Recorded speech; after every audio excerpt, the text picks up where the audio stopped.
राधे राधे प्रिय भक्तों, आज के सत्संग को पूरा जरूर सुने।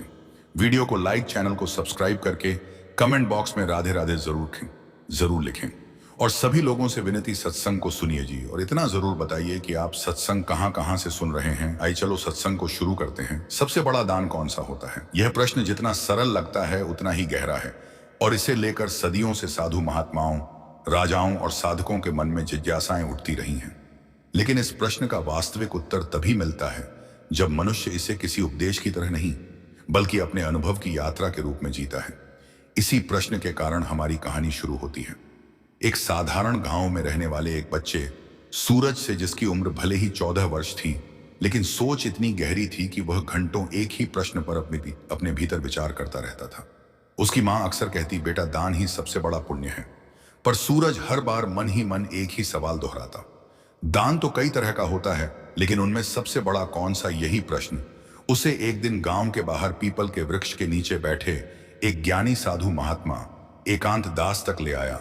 साधु का व्यक्तित्व ऐसा था कि जो भी उनके पास आता उसे लगता मानो वह उनके भीतर झांक कर उसकी सोच को पढ़ लेते हैं।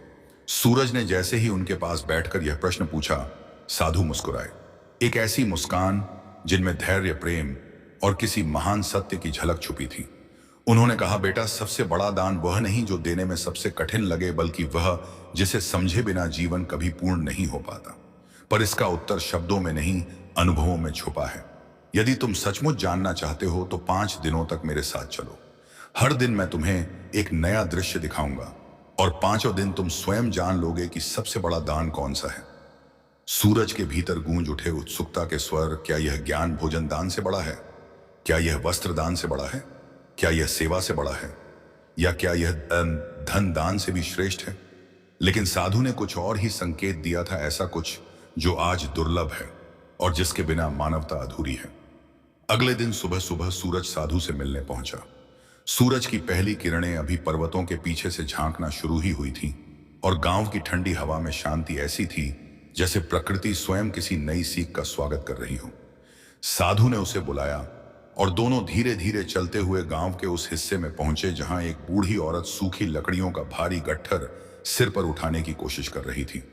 उसका शरीर थका था, हाथ कांप रहे थे और वह हर कदम पर लड़खड़ा रही थी। सूरज यह देखकर खुद को रोक ना पाया और तुरंत आगे बढ़कर बोला, अम्मा मैं उठा देता हूं। वह लकड़ियों का गट्ठर अपने कंधे पर रखकर उसके घर तक ले गया। साधु दूर से दृश्य देखते रहे, और जब सूरज लौट कर आया तो बोले, यह था पहला पाठ, श्रमदान पर ध्यान रखना। सूरज, श्रमदान महान है, पर यह अभी सबसे बड़ा दान नहीं। सूरज के मन में नई जिज्ञासा ने जन्म लिया। यदि इतनी मेहनत और सेवा कर देने के बाद भी इसे सबसे बड़ा दान नहीं कहा जाता, तो असल में सबसे बड़ा दान क्या हो सकता है? अगले दिन साधु उसे तालाब किनारे ले गए, जहां एक गरीब बच्चा लल्लन अपनी टूटी हुई स्लेट को देखते हुए रो रहा था। उसकी स्थिति देखकर सूरज भावुक हो गया और अपनी नई स्लेट उसे दे दी। साधु ने कहा, यह है वस्तुदान, यह भी पुण्य है, पर अभी यह भी सर्वोच्च नहीं। तीसरे दिन उन्होंने उसे एक बीमार और असहाय आदमी के पास ले जाकर दिखाया कि कैसे सूरज ने उसे पानी, दवा और सहारा देकर सेवादान किया। पर फिर भी साधु बोले कि यह सबसे बड़ा दान नहीं। अब सूरज का मन बेचैन हो रहा था। यदि श्रम, वस्तु और सेवा कुछ भी सबसे बड़ा दान नहीं है, तो आखिर वह कौन सा दान है जो सब पर भारी पड़ता है? साधु हर बार मुस्कुराकर कहते, अभी 2 अनुभव और बाकी हैं। धैर्य रखो सूरज, धैर्य, क्योंकि जो सत्य तुम्हें मिलने वाला है वह जीवन भर तुम्हारे साथ चलेगा। और सूरज इसी अधूरी जिज्ञासा के साथ अगले दिन की प्रतीक्षा करने लगा, इस विश्वास के साथ कि साधु जो दिखाने वाले हैं वह उसके जीवन की दिशा बदल देगा। सूरज अगले दिन अत्यधिक उत्सुकता के साथ साधु एकांत दास के पास पहुंचा, क्योंकि अब तक 3 दान, श्रमदान, वस्तुदान और सेवादान वह समझ चुका था। लेकिन साथ ही यह भी स्पष्ट था कि इनमें से कोई भी सबसे बड़ा दान नहीं था। उसके मन में यह सवाल अब और भी तीव्र हो गया था कि आखिर साधु उसे कौन सी ऐसी गहराई दिखाने वाले हैं जिसकी वजह से वह जीवन भर इस ज्ञान को याद रखेगा। आज साधु उसे गांव के उस पुराने कच्चे रास्ते पर ले गए जहां प्राय लोग कम ही जाते थे। यह रास्ता जंगल के किनारे से होकर गुजरता था और शाम के समय वहां सन्नाटा छाया रहता था। चलते चलते साधु अचानक रुक गए और दूर इशारा किया। वहां एक युवक करीब 20 से 22 वर्ष का पेड़ के नीचे बैठा सिर पकड़े रो रहा था। उसके पास एक फटी हुई थैली थी और उसके पैरों में टूटी हुई चप्पलें। सूरज ने पूछा, महात्मा जी, यह कौन है?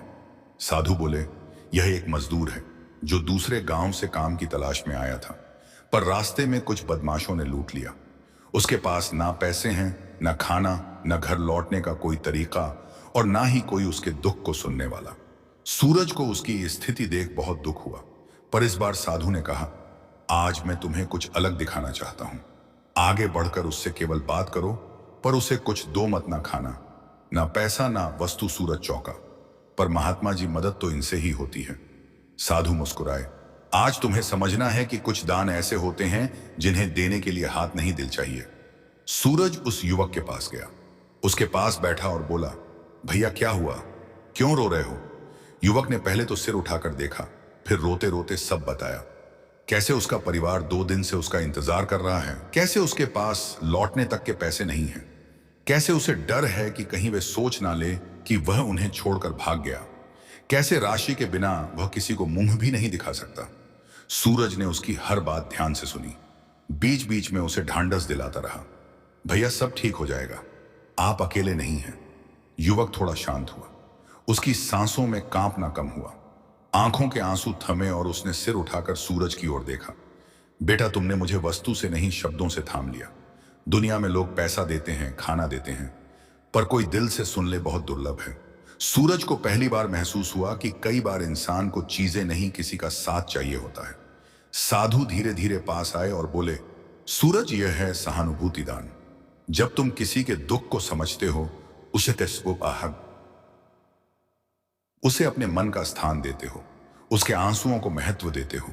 यह दान वस्तुओं से बड़ा इसलिए है क्योंकि वस्तु खत्म हो जाती है, श्रम थक जाता है, सेवा का समय बीत जाता है, लेकिन सच्चे मन से दिया गया सहानुभूति दान इंसान को अंदर से मजबूत कर देता है। सूरज इस विचार में डूब गया, सचमुच यह दान अलग था। इसमें ना कोई खर्च था, ना कोई कठिनाई, पर फिर भी इसमें सबसे ज्यादा शक्ति छिपी थी। लेकिन साधु ने उसी क्षण कहा, लेकिन सूरज, ध्यान रखो, अभी भी यह सबसे बड़ा दान नहीं है। सूरज आश्चर्य में डूब गया है। यदि यह भी सबसे बड़ा दान नहीं, तो फिर आगे क्या है? उससे बड़ा क्या हो सकता है जो दिल तक पहुंच जाए? साधु ने कहा, कल सुबह अंतिम अनुभव होगा और वही तुम्हें वह सत्य देगा जिसके लिए तुम्हारा मन कई दिनों से व्याकुल है। कल तुम्हें वह दान दिखेगा जिसे मनुष्य जीवन में सबसे कठिन माना जाता है, और फिर तुम्हें स्वयं समझ में आ जाएगा कि सबसे बड़ा दान कौन सा है। सूरज रात भर सो नहीं पाया। आज अनुभव ने उसे भीतर तक हिला दिया था। उसने पहली बार देखा था कि किसी को केवल सुना जाना भी उसके जीवन को बदल सकता है। पर अगर यह भी सर्वोच्च नहीं, तो अंतिम दान कितना अद्भुत और कितना दुर्लभ होगा। उसके मन में एक ही सवाल लगातार घूमता रहा, आखिर सबसे बड़ा दान कौन सा है? और इसी प्रश्न के साथ वह अगली सुबह की प्रतीक्षा करता रहा, क्योंकि उसे पता था कि अब जीवन बदलने वाला सत्य एकपमा है, सामने आने वाला है। अगली सुबह सूरज साधु एकांत दास के पास पहले से भी ज्यादा उत्सुकता और बेचैनी के साथ पहुंचा, क्योंकि यह 5 दिनों की यात्रा का अंतिम दिन था और साधु ने वादा किया था कि आज वह उस दान को समझेगा जिसे मनुष्य जीवन का सबसे कठिन, सबसे दुर्लभ और सबसे महान दान माना जाता है। सूरज के मन में कई सवाल उठ रहे थे। क्या यह धन का दान है? क्या यह त्याग है? क्या यह किसी को बचाने का साहस, या शायद ऐसा कुछ जो उसने कभी सोचा भी ना हो? साधु आज बिना कुछ बोले उसे गांव से काफी दूर ले गए, जहां मिट्टी के रास्ते के दोनों ओर सूखे पेड़ खड़े थे और हवा कुछ भारी सी महसूस हो रही थी। काफी देर बाद वे एक पुराने कुएं के पास पहुंचे, जहां एक आदमी करीब 40 वर्ष का अपनी पत्नी के साथ खड़ा था और दोनों के चेहरे पर गहरी तनाव की लकीरें दिखाई दे रही थीं। साधु ने सूरज से कहा, चुपचाप पास चलो, सुनो पर बीच में बोलना मत। सूरज ने सिर हिलाया। दोनों पास पहुंचे तो पत्नी रोते हुए कह रही थी, मैंने कहा था ममता की बात का बुरा मत मानो। वह गुस्से में थी, पर तुम भी इतने गुस्से में क्यों आ गए? उसके शब्दों को मन पर क्यों ले लिया? आदमी क्रोध और दर्द से कांपते हुए बोला, उसने पूरे गांव के सामने मेरा अपमान किया और अभी तुम भी मेरा बचाव नहीं कर रही। सभी ने मेरी हंसी उड़ाई, मुझे दुष्ट कहा, कायर कहा। यह अपमान मैं कैसे सकूं? पत्नी ने उसके हाथ पकड़े, पर वह तुम्हारी छोटी बहन है। इंसान गुस्से में गलत बातें कह देता है। तुम उससे इतने नाराज क्यों हो कि 3 दिनों से उससे बात तक नहीं कर रहे? आदमी जोर से बोला, बात नहीं करूंगा, मैं उसे क्षमा नहीं करूंगा। उसके शब्द मेरे सीने में तीर की तरह लगे हैं। यह सुनकर सूरज का दिल रुक सा गया। क्षमा नहीं करूंगा। तभी साधु ने धीरे से कहा, सूरज, यही है आज का पाठ, देखो ध्यान से। आदमी गुस्से में इतना भरा था कि उसने घर लौटने से इनकार कर दिया और कुएं के पास बैठकर सिर पकड़ लिया। पत्नी चुपचाप खड़ी रही, थकी हुई, टूटी हुई, निराश। सूरज ने धीरे से पूछा, महात्मा जी, इसमें दान कहाँ है? यहां तो बस झगड़ा है, अपमान है। गुस्सा? साधु ने गहरी सांस लेते हुए कहा, बेटा, आज जो तुम देखने जा रहे हो वही संसार का सबसे बड़ा दान है। इतने में रास्ते से एक लड़की दौड़ती हुई आई। यही थी ममता, उस आदमी की छोटी बहन। उसकी आंखों में आंसू थे, आवाज कांप रही थी। भैया भैया, मेरी वजह से तुम घर नहीं आ रहे। मैंने गलती की गुस्से में बोल दिया, लेकिन मैंने ऐसा कभी नहीं सोचा था कि तुम सच में मुझसे दूर हो जाओगे। भैया, मैं माफी मांगने आई हूं। आदमी ने सिर उठाया, पर उसकी आंखों में चोट अभी भी ताजा थी। उसने ममता की ओर देखा, फिर बदले हुए स्वर में बोला, तुम्हें पता भी है तुमने क्या कहा था? तुम सोच भी सकती हो कि वे शब्द मेरे दिल को कितने गहरे लगे थे। ममता ने रोते हुए माता पिता की तरह उसके पैरों पर हाथ रख दिए। भैया, मुझसे गलती हो गई, मुझे माफ कर दो। मैं सच में बुरी नहीं हूं, बस गुस्से में थी। भैया कृपया। सूरज की आंखें भर आईं। उसने पहली बार देखा कि एक इंसान का हृदय अपमान के घाव से कितना कठोर हो सकता है। लेकिन ममता की मासूमियत और उसके आंसुओं ने उस कठोरता को पिघला देना शुरू कर दिया। आदमी धीरे धीरे शांत हुआ, उसकी आंखें नरम हुईं। फिर उसने बहन को उठाकर गले लगा लिया। ठीक है ममता, माफ करता हूं, मुझसे भी गुस्सा हो गया था, अब सब ठीक है। पत्नी खुश होकर मुस्कुराई। ममता रोते हुए हंसी और आदमी की आंखों में शांति उतर आई। सूरज ने महसूस किया कि वहां उपस्थित वातावरण अचानक हल्का हो गया था, जैसे कोई भारी बोझ हवा में घुल गया हो। तभी साधु एकांत दास ने सूरज की ओर देखकर कहा, यही है सबसे बड़ा दान, क्षमादान।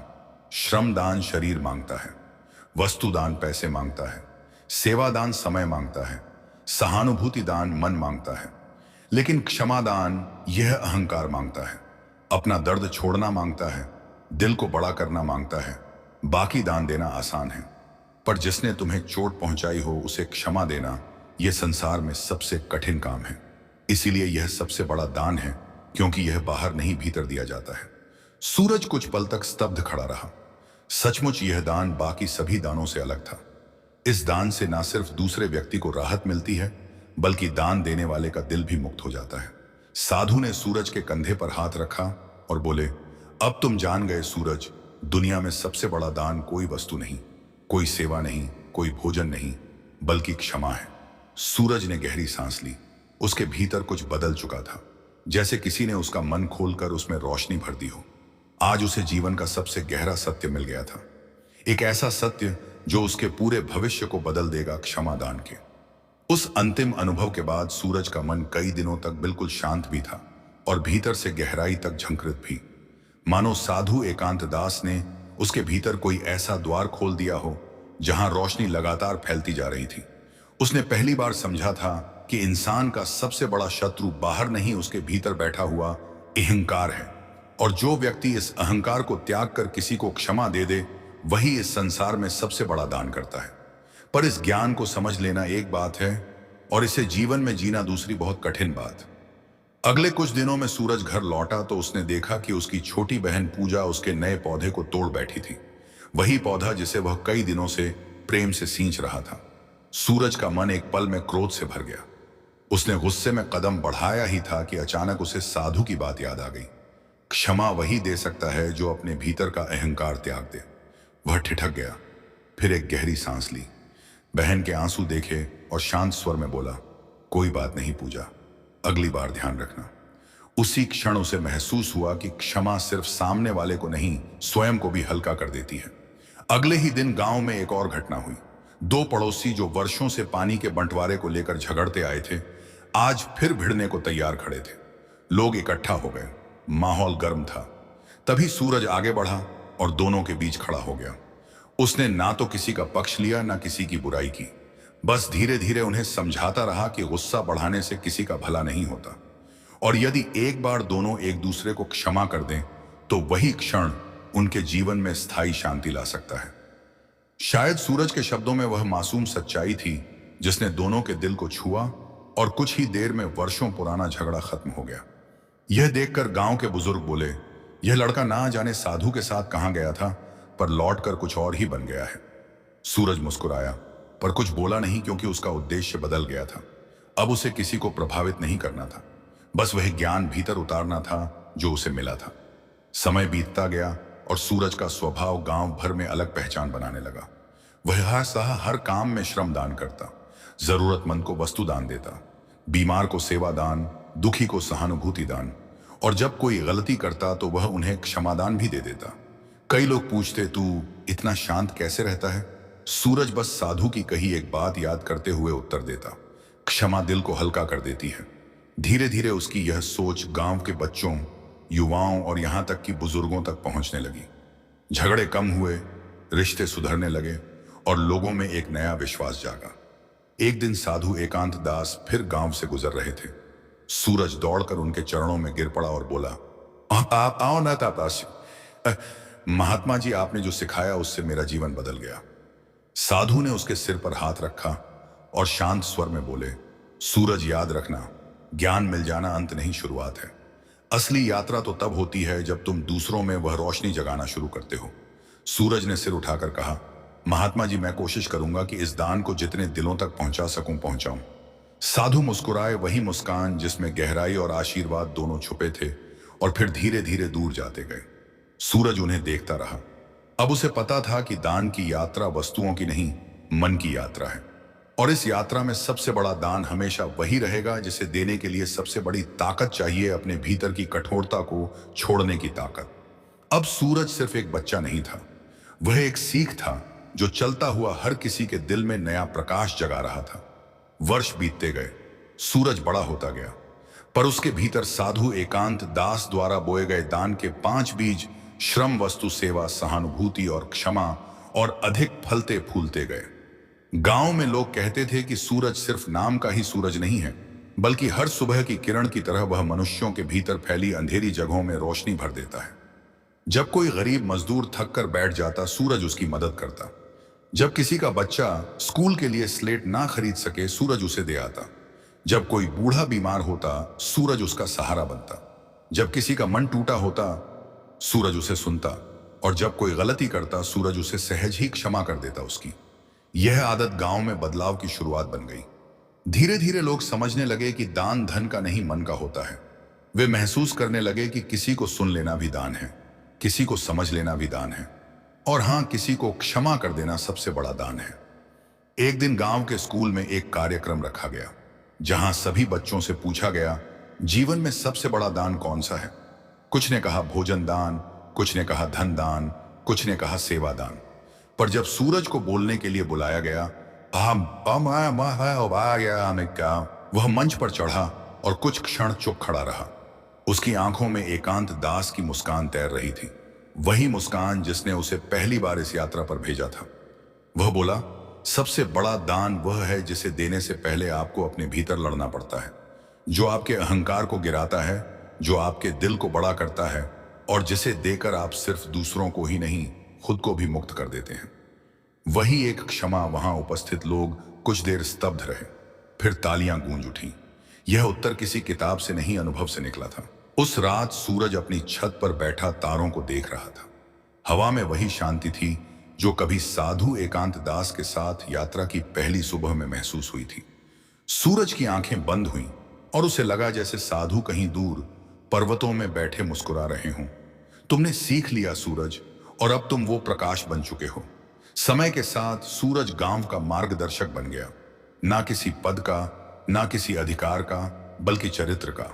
लोग अपने झगड़े लेकर उसके पास आते और लौटते समय उनके दिल हल्के हो जाते। वर्षों बाद जब लोग पीछे मुड़कर सूरज की कहानी बताते तो कहते, उसने हमें सिखाया कि दान सिर्फ देने की चीज नहीं, जीने की चीज है, और सबसे बड़ा दान कभी भी वस्तुओं से नहीं, दिल से निकलता है। सूरज की यह सीख पीढ़ी दर पीढ़ी चलती गई। बच्चे अपने माता पिता से सुनते और माता पिता अपने बच्चों को बताते कि जीवन में एक ऐसा दान है जिसे देने से इंसान छोटा नहीं बल्कि बड़ा होता है। एक ऐसा दान जिसे देकर मनुष्य ईश्वर के सबसे करीब पहुंचता है, और वह है क्षमा दान। यही था सूरज की यात्रा का सार। यही उसकी विरासत, एक ऐसा दीपक जो एक बार जला तो बुझा नहीं, बल्कि आने आने वाली पीढ़ियों के भीतर भी रोशनी बनकर जलता रहा। यह याद दिलाते हुए कि इस संसार में सबसे बड़ा दान हमेशा वही रहेगा जिसकी कीमत चीजों से नहीं, दिल की विशालता से चुकाई जाती है। राधे राधे जी।